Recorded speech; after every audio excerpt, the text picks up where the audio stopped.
The scar on my collarbone has finally faded to white.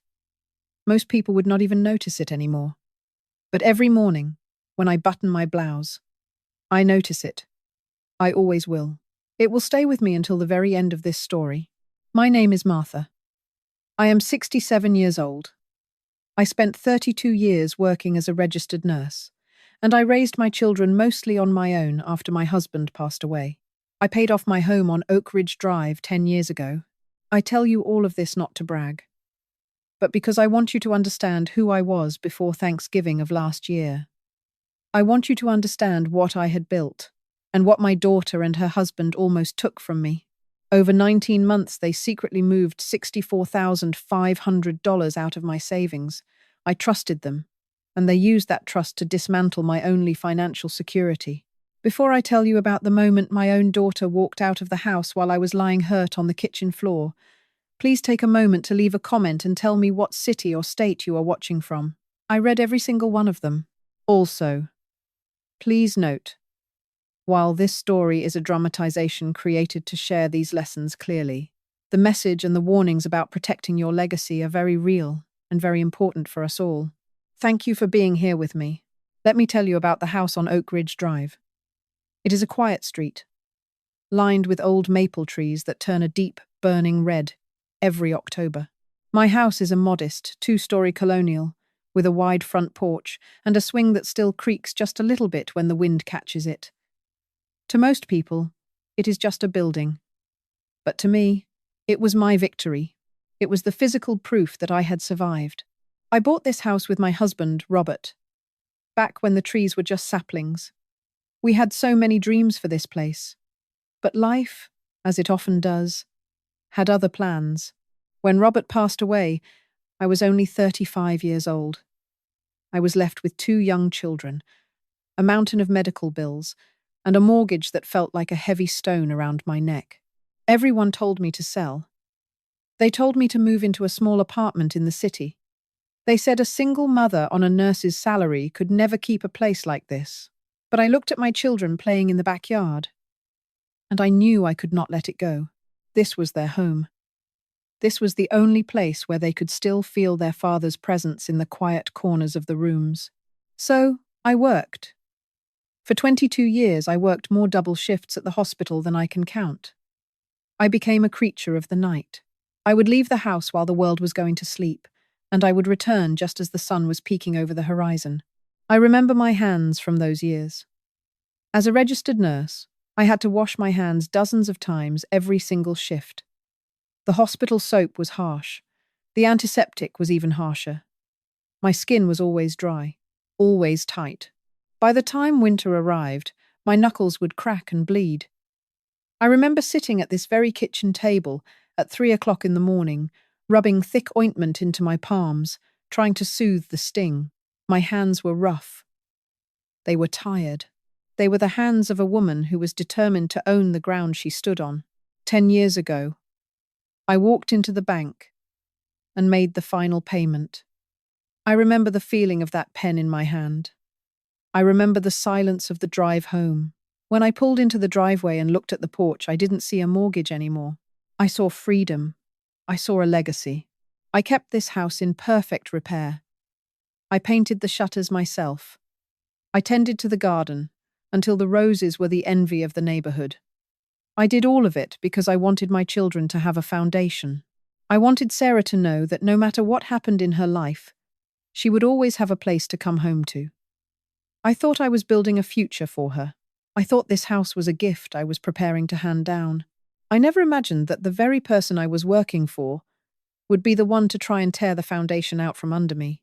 I sat in my rocking chair that evening, looking at my smooth, retired hands, and I felt at peace. I was 67 years old, and I was beholden to no one. Or so I thought. At that time, I still believed that family was the safest investment a person could ever make. I was wrong.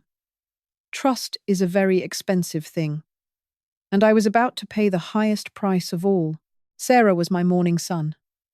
That is how I always thought of her when she was growing up. She was the kind of child who filled a house with light just by walking into a room. She had her father's eyes, deep and kind, and for a long time, I believed she had his heart too. When she was little, she would leave tiny notes under my pillow.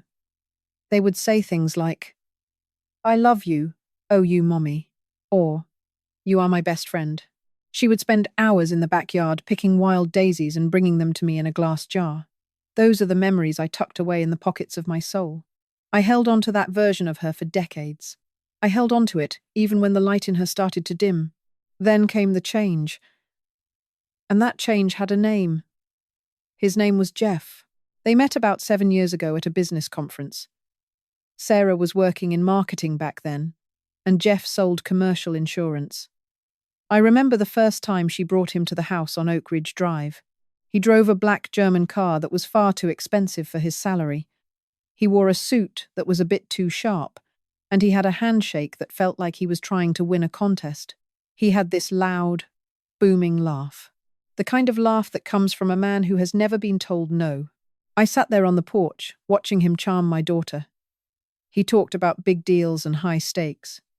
He talked about luxury and the finer things in life. I stayed quiet. I am a nurse. I have spent 30 years watching people. I can tell when a person is truly healthy, and I can tell when they are just wearing a mask. Jeff felt like a mask. But Sarah, she was glowing. She looked at him like he was the answer to every question she had ever asked. I kept my mouth shut. I wanted her to be happy. After the struggles she had in her younger years, I thought, maybe this is what she needs. They married 2 years later. That was the first time the money came up. Sarah called me, her voice sounding small and tight. She told me they were just a little bit short of the venue deposit. She said Jeff's commissions were tied up in a big deal that had not closed yet.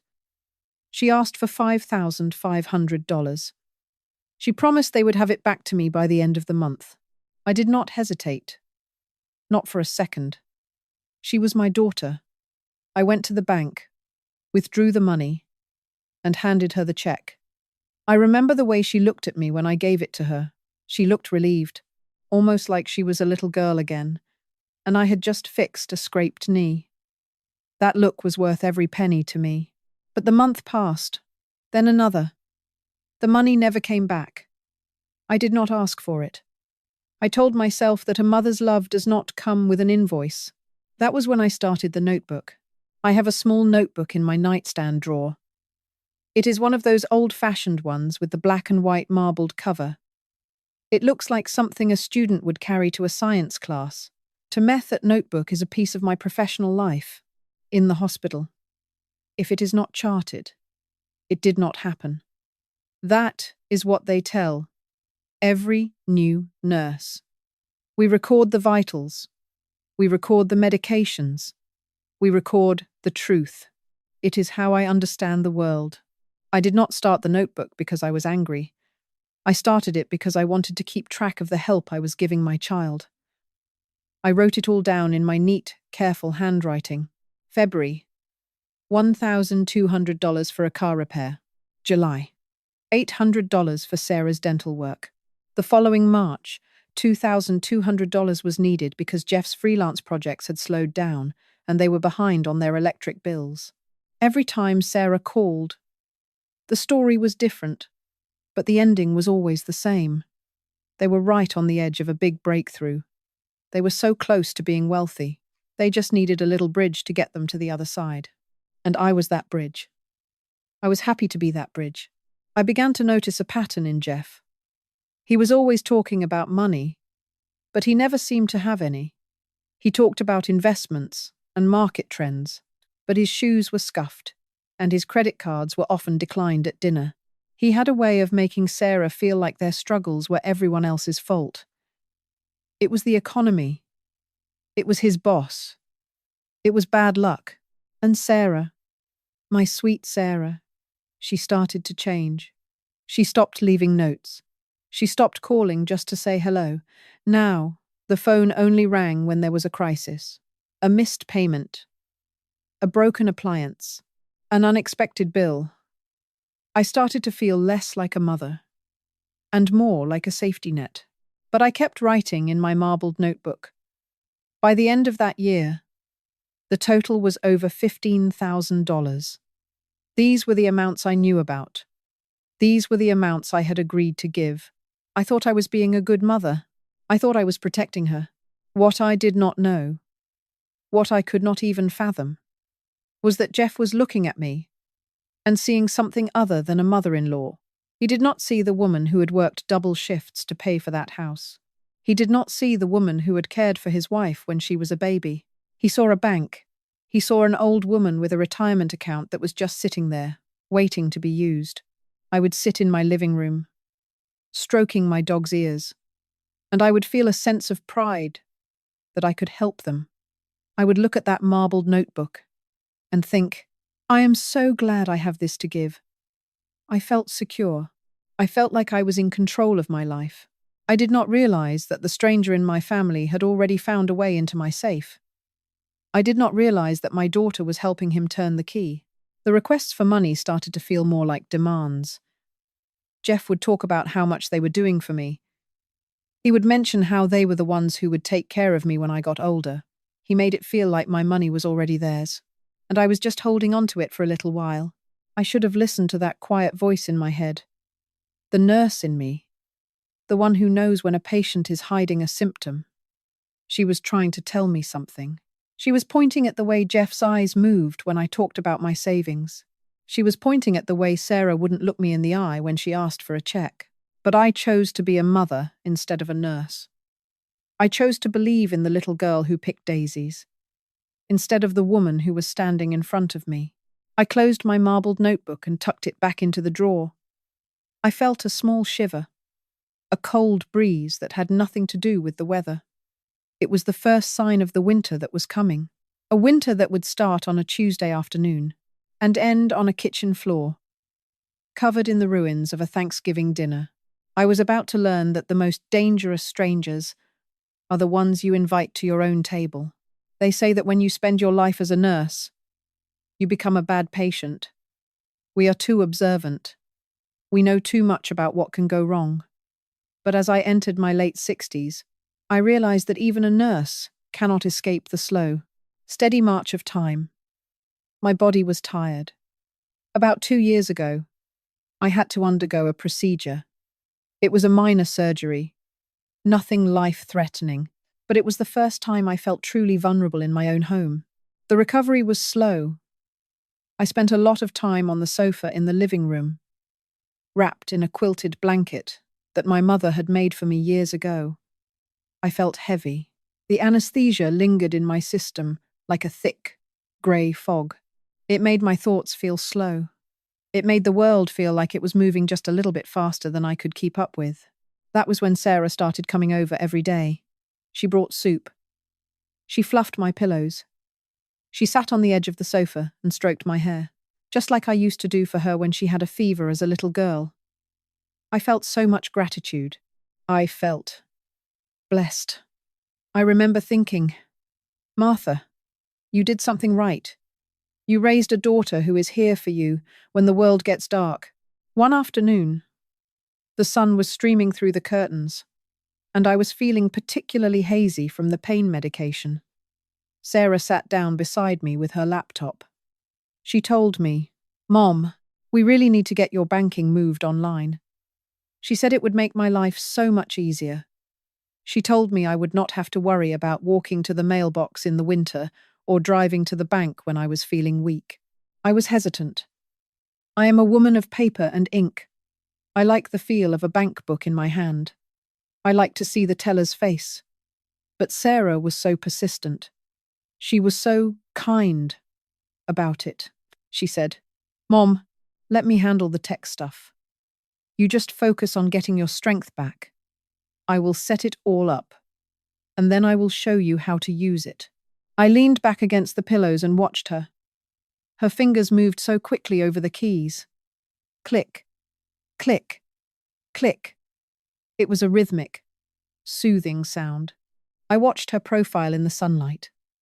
She looked so much like her father in that moment. I felt a deep sense of safety. I thought, my daughter is protecting me. What I did not see, what I could not see through the fog of the medication and the haze of my own trust, was what was actually happening on that screen. I have a savings account. It is not a fortune, but it is everything to me. It holds $90,000. That money came from the life insurance policy when my husband passed away. Every dollar in that account represents a year of my life. It represents the overtime shifts. It represents the nights I spent away from my children to ensure they would never go hungry. It was my safety net. It was my independence. It was the reason I could sleep at night, knowing I would never be a burden to anyone. As I sat there, drifting in and out of a light sleep, Sarah was navigating through the security settings of that account. She was not just setting up a login for me, she was adding a second name. She was adding herself as a secondary user with full transfer privileges. She did it with the precision of a surgeon. She opened a separate window while I was looking away. She handed me a digital form to sign on a tablet. She said, "Mom, this is just to authorize the bank to send you emails." I signed it. My hand was a little shaky, but I signed it. I remember the feeling of her hand on mine as I held the stylus. Her skin was warm. Her touch was gentle. It was the hand of my child. The same hand I had held when she took her first steps. The same hand I had washed 1,000 times in the kitchen sink. As she clicked the final button, she looked at me and smiled. She said, "All done. Mom, now you don't have to worry about a thing. Everything is taken care of." I believed her. I truly, deeply believed her. I felt a weight lift off my shoulders. I thought, how lucky I am to have such a devoted daughter.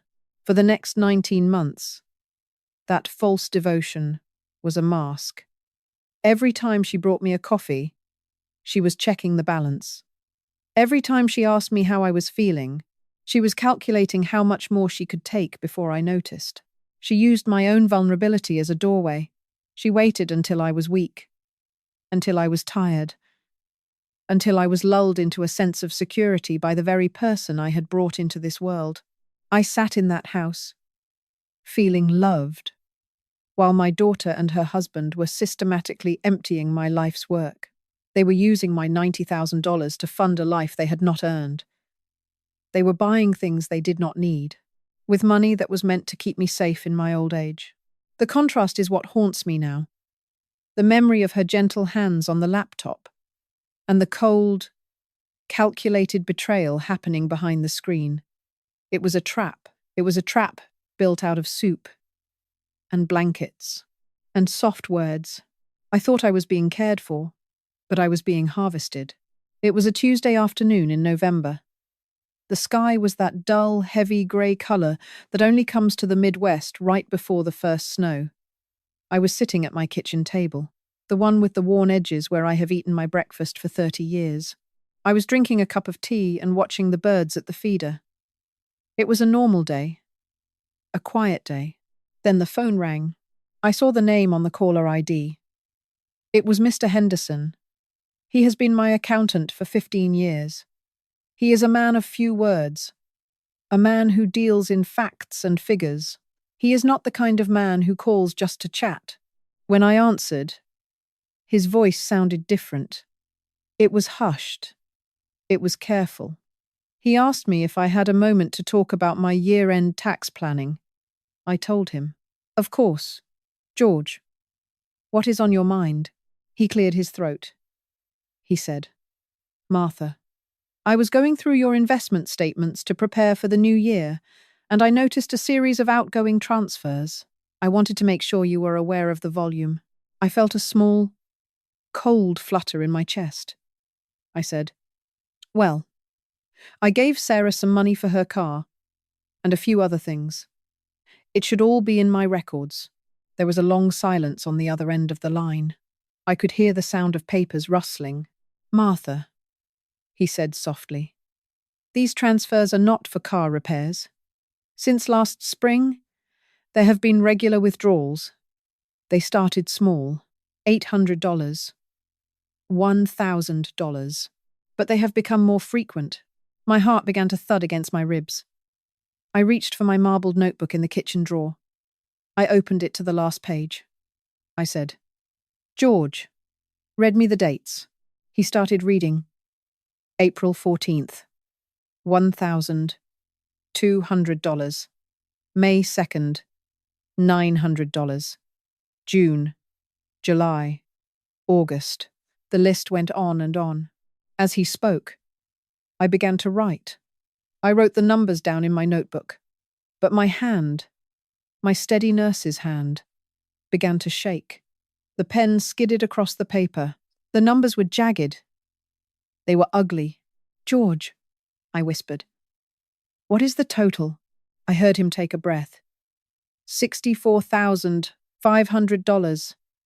Martha, in 19 months, $64,500 has been moved out of your retirement account and into a joint account belonging to Jeff and Sarah.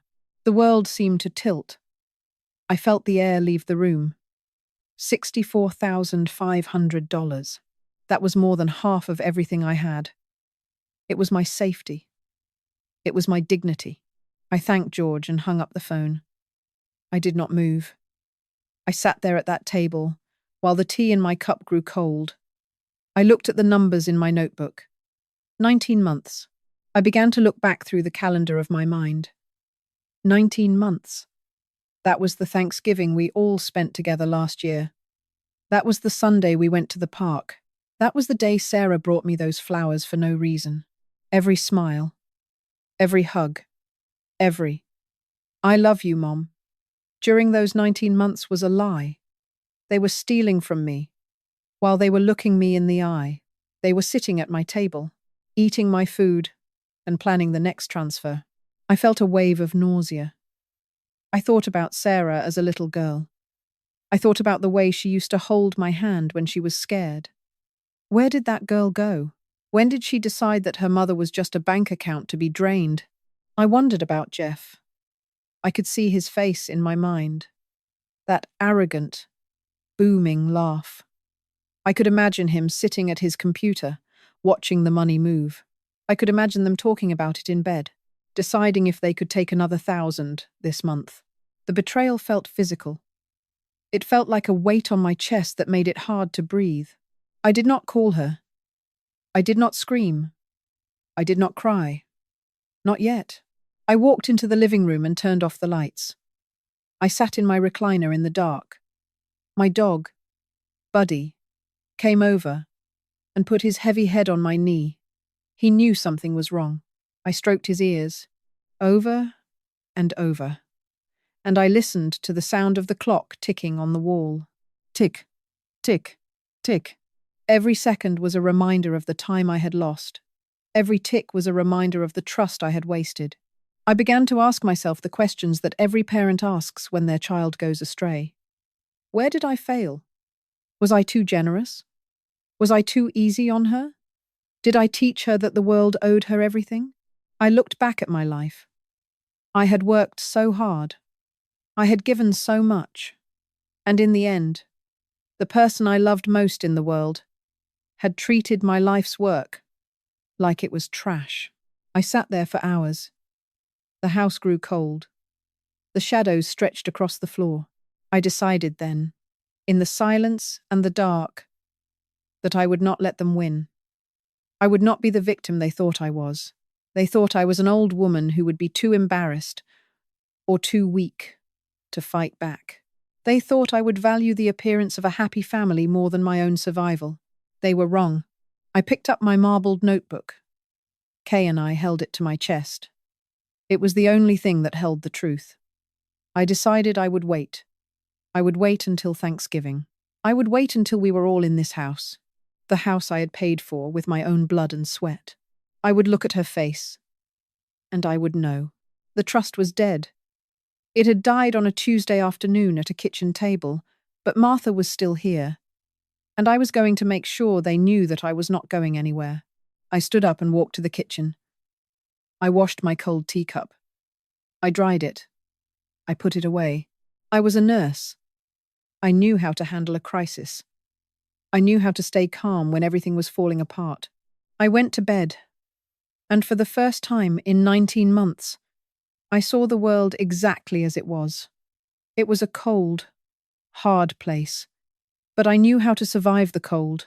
Thanksgiving morning arrived with a thin, biting frost on the windows of my house on Oak Ridge Drive. I was awake before the sun. I have always done my best thinking in the early hours, when the world is quiet, and the only sound is the hum of the refrigerator. I stood in my kitchen and watched the first light of day touch the trees in the backyard. It should have been a day of gratitude. It should have been a day of family. But as I reached for the heavy roasting pan, my heart felt like a stone. I had the turkey in the oven by 7 o'clock. The smell of sage and rosemary began to fill the house, a scent that usually brings me so much comfort. I made the cornbread stuffing from memory, the way my husband's mother taught me 40 years ago. I crumbled the bread with my own hands. I chopped the celery and the onions. I did everything exactly as I always had. I wanted the day to be perfect, not because I was happy, but because I wanted to see if they could really sit at my table and lie to my face while eating the food I had prepared. I set the table with the good china. I polished the silver until it shone like mirrors.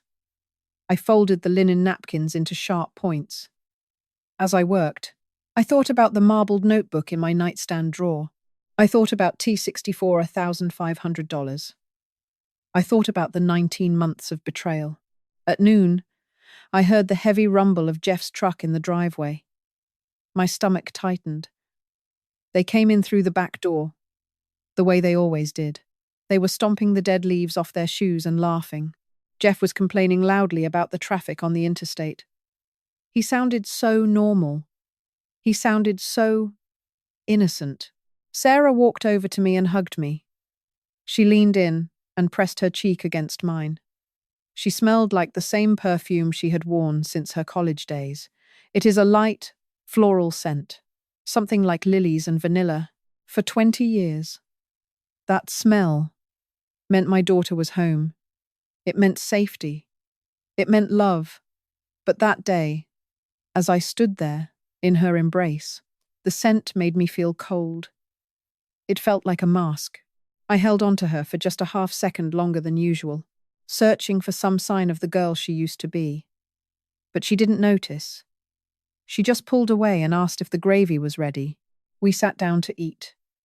Jeff took the seat at the head of the table, the seat that used to belong to my husband. He piled his plate high with turkey and stuffing. He talked incessantly. He talked about a new commercial property deal he was closing near the state line. He talked about his golf game. He talked about the new car he was thinking of buying. I watched him. I watched the way he chewed. I watched the way he laughed at his own jokes. I looked at Sarah. She was smiling at him, nodding her head, playing the part of the supportive wife. I wondered if they had talked about me in the car on the way over. I wondered if they had checked my account balance that morning before they arrived. The air in the room felt thick. I found it hard to swallow. I looked at the beautiful table, the golden turkey, the sparkling glass. It was all a stage. We were all actors in a play that was about to end. Every time Jeff complimented the cooking, I felt a sharp sting in my chest. Every time Sarah smiled at me, I felt a wave of grief. I realized then that the money was only part of the loss. The real theft was the memories.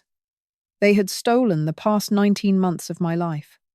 They had turned every holiday, every birthday, every phone call into a transaction. They had sat in my home and looked at me as an old woman they were outsmarting. They saw me as a victim. Long before I ever knew I was one, I stayed quiet. I let them talk. I played my role as the doting mother. I served the pumpkin pie. I poured the coffee. I waited. I knew that the truth was sitting right there between us, like a ghost at the table, and I knew that before the sun went down, the ghost would speak. The house was quiet after dinner. The sun had set, and the shadows were long in the kitchen. Jeff was in the living room, his feet up on the ottoman, watching a football game. I could hear the muffled sound of the announcers and the roar of the crowd. It felt so ordinary. It felt so American. I asked Sarah to help me with the dishes. It was our tradition.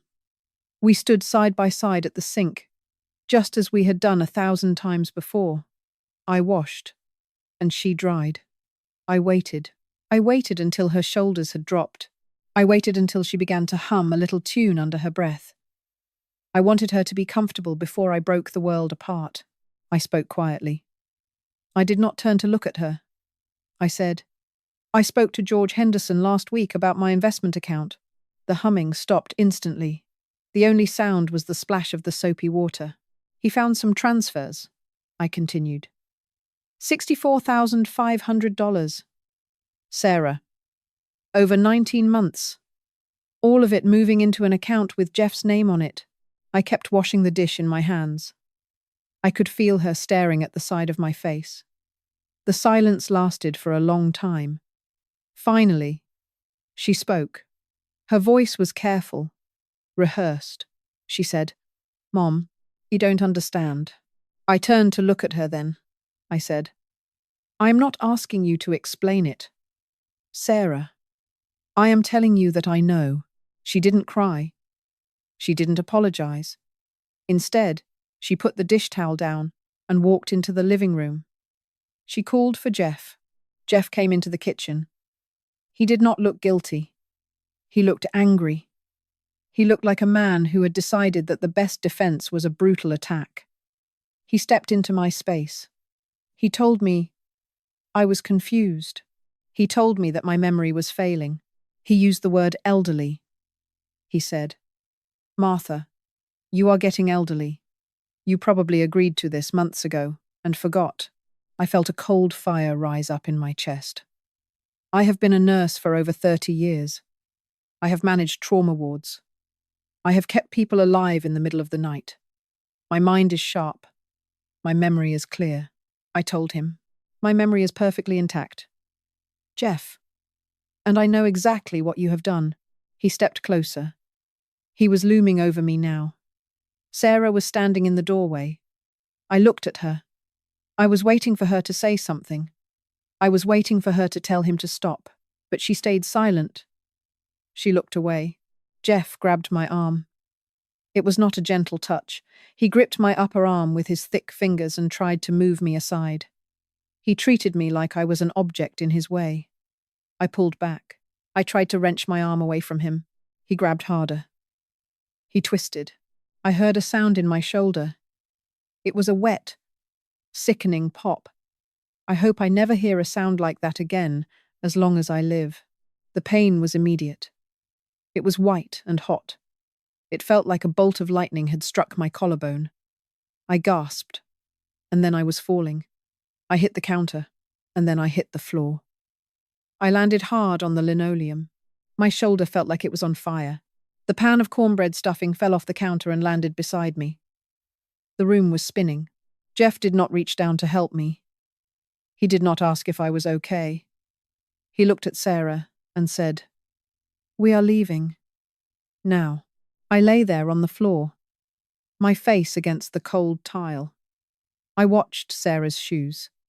I watched as she walked over to the chair and picked up her purse. She didn't hesitate. She didn't look back. She followed him out the door. I heard the back door slam. I heard the truck start up in the driveway. I heard the sound of the tires on the gravel as they drove away. I was alone. I lay on that kitchen floor for what I later learned was 14 minutes. The pain in my shoulder was screaming. I could smell the turkey still in the oven. I could smell the spilled stuffing next to my head. The house was so quiet. The only sound was the ticking of the clock and the heavy thud of my own heart. I thought about the night I brought Sarah home from the hospital as a baby. I thought about the nights I sat up with her when she had the flu. I thought about the 19 months she had spent draining my life's savings. 14 minutes is a long time when you are on the floor. It is long enough to realize that your life will never be the same. It is long enough to realize that the person you gave life to has no regard for yours. I felt a deep, hollow coldness inside me. It was not just the floor. It was the realization that I was truly, finally, on my own. I rolled onto my side. gasping as the pain flared in my shoulder. I reached up and grabbed my phone from the counter. My hand was shaking, but I managed to call my neighbor, Dorothy, when she answered. I could only whisper. I said, "Dorothy, please come. I'm on the floor." I lay back down and closed my eyes. The smell of the Thanksgiving dinner was everywhere. It was a smell that used to mean family. Now, it just smelled like the end of everything. I woke up the next morning in a hospital bed that smelled of cold starch and industrial cleaner. It was a smell I knew well, the smell of my entire working life. But for the first time in 32 years, I was the one lying under the thin white sheets. My right arm was tucked into a heavy black sling. My shoulder was a map of throbbing, pulsing pain. Dorothy was asleep in the chair beside me. She had stayed all night. That is what true friends do. They don't ask for your bank password. They just sit with you in the dark. The attending physician came in around 8 o'clock. He was a young man, perhaps the same age as Sarah. He looked at the x-rays, and then he looked at me. He asked me twice if I was certain about how the injury happened. I looked him straight in the eye, and I told him the truth. I told him my son-in-law had grabbed me and thrown me to the floor. I told him my daughter had watched, and then walked away. He took photographs of the bruising. The marks from Jeff's fingers were turning a deep, ugly purple against my pale skin. He documented everything. As a nurse, I knew exactly what he was doing. He was building a chain of evidence. Lying in that bed, I had a kind of clarity I had not felt in years. It was as if the fog of the last 19 months had finally burned away. I was not angry. Anger is a hot, messy emotion. I was something else. I was resolved. I was a woman who had spent her life charting the progress of diseases. And now I was going to chart the progress of justice. As soon as I was discharged, I went home. I walked past the spot on the kitchen floor where I had lain for 14 minutes. I did not look away. I went straight to my bedroom and opened the nightstand drawer. I took out my marbled notebook. I sat at the table and called Mr. Henderson. I told him I needed every bank statement, every transfer record, and every transaction from the last 2 years. I told him I wanted them in writing, and I wanted them by the end of the day. Next, I called a lawyer. Her name was Catherine, but she told me her partners called her Sarah. When she said that name, I felt a sharp pang in my chest. But as we spoke, I realized that this Sarah was everything my daughter was not. She was sharp, she was honest, and she had a voice that sounded like iron. We met 2 days later in her office. I brought my marbled notebook. I placed it on her mahogany desk like it was a holy relic. Catherine looked through the pages. I had recorded everything for years. January, ELP. $5,500 for the wedding venue. February. $1,200 for the car repair. Every gift. Every voluntary loan. It was all there, in black and white. Catherine looked up at me. She said, "Martha, do you realize how important this book is?" I nodded. I knew. She explained that Jeff and Sarah's lawyers were already trying to claim that the $64,500 were loans. They were claiming that I had verbally agreed to give them the money. They were trying to paint me as a confused old woman who had simply forgotten her own generosity. But the notebook told a different story. I had recorded every single time I knowingly gave them $1. If I had agreed to give them $64,500, it would have been in that book. The fact that there was a 19-month gap in my records, while the money was disappearing from my account, proved that I did not know. It proved that they were acting in secret, Catherine said. People who take out honest loans do not have to add themselves as secondary users on a bank account in the middle of the night. I sat there and watched this other Sarah work. She was methodical. She was fierce. She talked about the state statutes for elder financial abuse. She talked about felony charges. She talked about battery and bodily harm. I felt a strange sense of peace. For so long, I had been the one trying to fix things. I was the one trying to bridge the gap for Sarah and Jeff. I was the one trying to heal a family that was already broken. Now, I was letting someone else fight for me. I realized that justice is not about revenge. It is about the truth. It is about making sure that the record reflects what actually happened. I went home that evening, and I did something I had not done in a long time. I mopped my kitchen floor. I scrubbed the spot where I had fallen. I scrubbed until the linoleum shone. The kitchen did not look like a crime scene anymore. It just looked like a kitchen. But I knew the truth was tucked away in my marbled notebook. I thought about Sarah. My Sarah. I wondered if she knew that her own name was being used by a woman who was going to hold her accountable. I wondered if she realized that the paper trail she thought she could hide was now a roadmap to her own downfall. I was 67 years old, and my arm was in a sling. But as I sat at my table that night, drinking a cup of chamomile tea, I did not feel weak.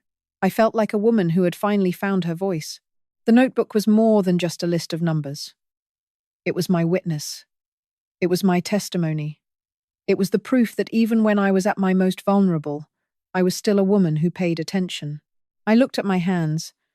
They were still a bit dry, still a bit worn from all those years at the hospital, but they were steady. I picked up my pen, and I opened the notebook to a fresh page. I wrote down the date. I wrote down the name of the lawyer. And then I wrote one single sentence.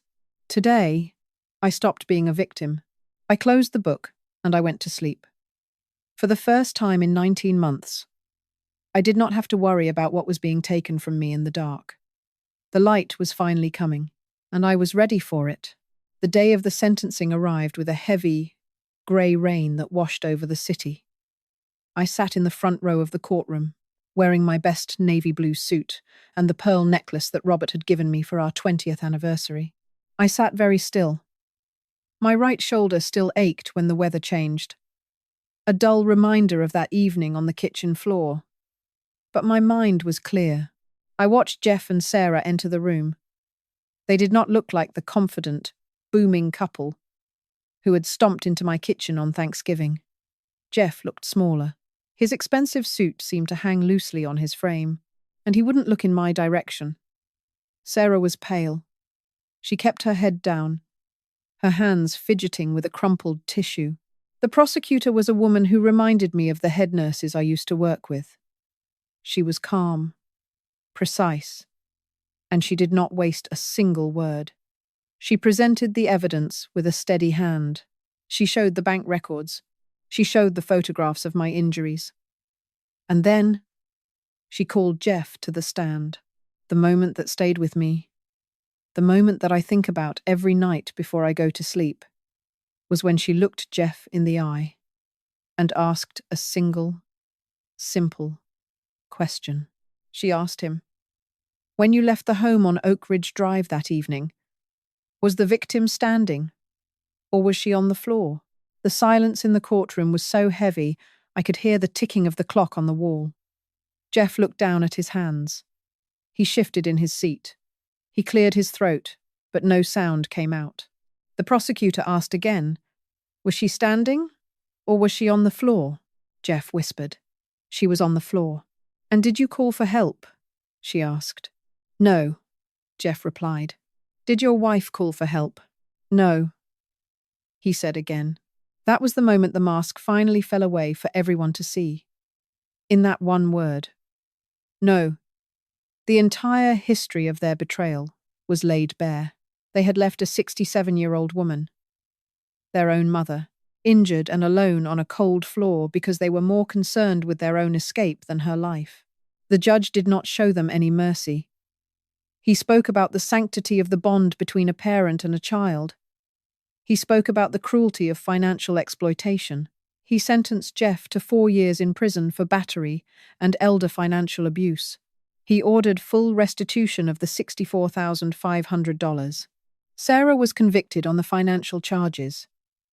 She received a 3-year sentence of supervised probation, mandatory counseling, and was ordered to pay a portion of the restitution jointly with her husband. I sat there and listened to the words. I did not cry. I did not feel a sense of triumph. I just felt a quiet, hollow sense of closure. The $64,500 was eventually returned to my account from their frozen assets. The money is back where it belongs. It is my security again. It is my heat in the winter and my roof in the storm. But I know that the family I thought I had is gone forever. 2 weeks after the sentencing, I received a letter. It was from Sarah, forwarded through her attorney as part of her probation requirements. It was 4 paragraphs long. I sat at my kitchen table and read it twice. The first 3 paragraphs were full of excuses. She blamed the economy. She blamed the pressure Jeff put on her. She explained how her choices had felt inevitable at the time. The 4th paragraph said that she hoped I would find it in my heart to forgive her someday. I did not write back. I will not write back. I walked over to my desk and opened the file folder where I keep my important documents. I put her letter inside. To me, that letter is not a message of love. It is a medical record. It is the final chart entry for a relationship that has passed away. As a nurse, you learn that some things cannot be healed. You learn that sometimes the best you can do is keep the patient comfortable and let the end come with dignity. I am 68 years old now. I take my dog for a walk every morning. I watch the birds. I sit in my kitchen and I drink my coffee. The floor is clean. The house is quiet. Some people ask me if I am lonely. I tell them, no, being alone is not the same as being lonely. I was lonely for 19 months when I was being betrayed by the people I loved. Now, I am just at peace. I have a new security system. I have new passwords. And I have the truth. If you are listening to my voice, and you are a parent who has built something with your own 2 hands, I want you to remember my story. Protect your legacy. Trust your instincts. And remember that your dignity is worth more than any false peace in a broken family. I decided that the woman who lay on her kitchen floor on Thanksgiving evening was not the last version of me. I am Martha. I am a nurse. I am a survivor. And I am finally, truly, free. I am sitting at my kitchen table now. The sun is setting behind the maple trees on Oak Ridge Drive. The house is quiet. And for the first time, in a very long time, it is a peaceful kind of quiet. I look down at the floor. It is just a kitchen floor. It does not show where I fell. It does not show the 14 minutes I spent wondering if I would ever be able to stand up again. But I am standing. I want to speak to you, person to person. If you are watching this, and you have built something with your own 2 hands, if you have spent a lifetime saving for your sunset years, please listen to me. We want to believe that our children will always be the little ones who picked wildflowers for us. We want to believe that they love us as much as we love them. And most of the time, they do. But trust. Trust is not a resource that refills itself automatically. It is something we give on faith. And when that faith is violated, the person who extended it has to decide alone in the quiet of a kitchen what they will do next. If you have a feeling in your gut that something is not right, do not ignore it. It is not being a bad parent to protect yourself. It is not being selfish to keep the keys to your own life. I learned that the hard way. I learned that $64,500 is a lot of money. But the loss of trust is a much heavier cost. I have chosen to tell the truth. I have chosen to let the legal process work. And I have chosen to live the rest of my life with my head held high. I am 68 years old, and I am not finished yet. If this story meant something to you, or if you think someone else needs to hear these words, please give this video a like and share it with a friend. It helps more than you know. And before you go, please do not forget to tell me what city or state you are watching from in the comments. I will be reading through them this evening, and it truly warms my heart to see where you all are from. Thank you for spending this time with me. It has been a long journey, but I am glad we took it together. I am Martha. Take care of yourselves and take care of each other. Good night.